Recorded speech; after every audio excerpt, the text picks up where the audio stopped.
Get the old man calisthenics, Mike? Yes, sir. It's good for the back. Or bad for the back. I don't know which.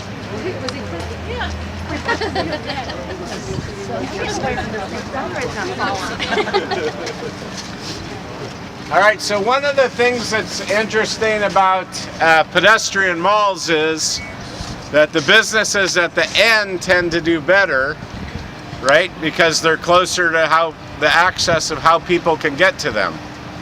So in terms of having probably the longest with the least amount of side streets going through, so the least amount of access of any pedestrian mall that I'm aware of, that meant that you could have a Peeves at the end because you only had to walk half a block, but to get people here is almost impossible in terms of regular retail foot traffic. So the middle is the hardest to get to, so it does the worst. But once traffic is restored, this all of a sudden becomes the most trafficked, right? Because some people might only walk half the mall, they'll come to here and go back. Other people will walk this way. Almost everyone crosses this point now. So if you think about commercial viability, we go from the worst corner to now the best corner. That's how the dynamics and economics change when you do a project like this. So, you know, this Payless shoe store outperforms another one that's about a mile from here. I think it's 25% of the sales of the other store. So it's really hard to get people to this point. But as that changes, the current project will stop at the alley just behind these two buildings here. You can see that yellow tape down there. But part of the cap and trade funds now are projected to be able to take the street all the way to Van Ness, so we have really good flowing traffic going both directions, coming off of Van Ness, turning onto Van Ness.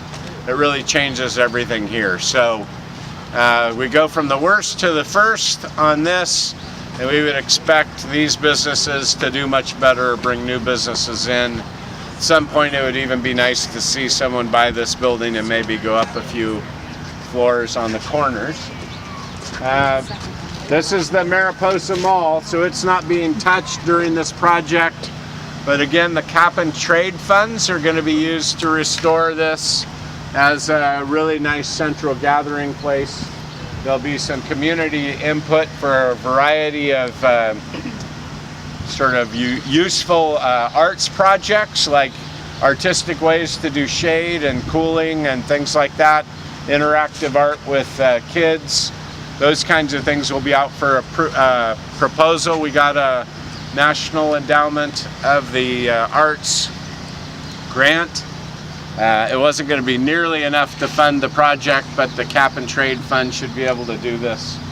So, you know, mostly before I came to Fresno, I was an events person. I like doing events that add business to the businesses, not just events for events' sake. But this would be a really important piece to me, to have a permanent stage back by the alley that you could load in and out of, that was up high enough. You know, it costs about $5,000 to do one of the stages to get the acts up high enough so people can see them. And if you can cut $5,000 off of the cost of doing an event, you're going to end up with more events. And that's what we should be seeking to do there, in my opinion. And then those events, festivals, those kinds of things then spill over and help all of the businesses and add foot traffic at night. Another feature for the mall for events is that we put bollards on every block that can be put in or taken down. They're sort of screwed into the ground to be able to do a 1-block festival or a 6-block festival, whatever we want. So even though we like opening it up to traffic, if we're going to do events, we don't want cars driving through a big peach festival. So you're able to close it off while it's so busy that cars wouldn't go through anyway. And then as soon as the event is over, then you let everything go back to its normal flow. It's really the best of all worlds, and that's really what you want to do. Build in that flexibility and opportunity into the design. And then where that green stoplight is, I guess it's not a stoplight if it's green, the green go light right over there is where the front door of high-speed rail will be. Oh, interesting. So again, we have our main street here, high-speed rails there. People are walking right into the heart of our downtown, just like they did when the city started. They'll be elevated at some point to get over the tracks to get to the downtown side. So they're going to have a really nice, 2-3 story view of what they're walking into.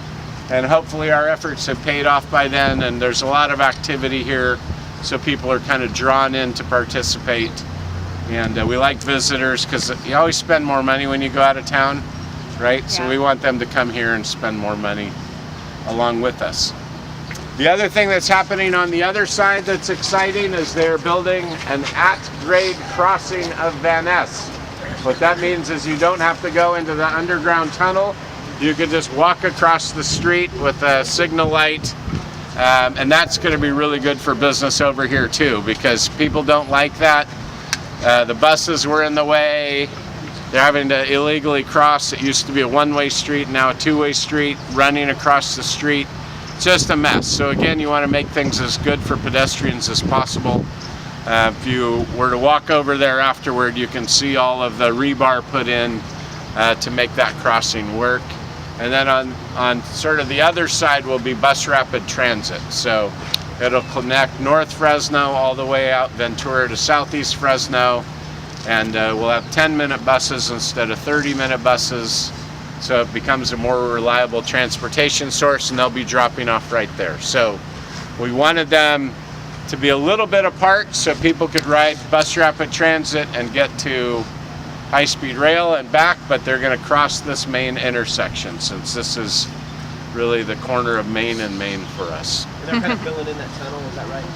I don't know about that yet. I hadn't heard the final design on that. I think it might stay for a while until they do that last piece, but it'd be nice, the sooner the better, because it's. Justin from the hotel said that you're going to fill it in. Yeah, I know at some point they will, but I don't think it'll be part of this project. I think it's the next project coming, but I could be wrong. Things change all the time, but So that was my last understanding. What's happening to the clock tower? The clock tower is being moved to this corner. We tried to do like a roundabout or something where we could put it up, but the traffic engineers said no matter what we did, it blocked visibility in the middle of the intersection, so it wouldn't work.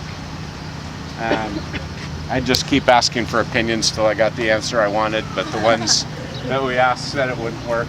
So it'll be picked up and moved. It'll probably be the last thing that happens. It turns out to be the most complicated piece of artwork that's being restored. So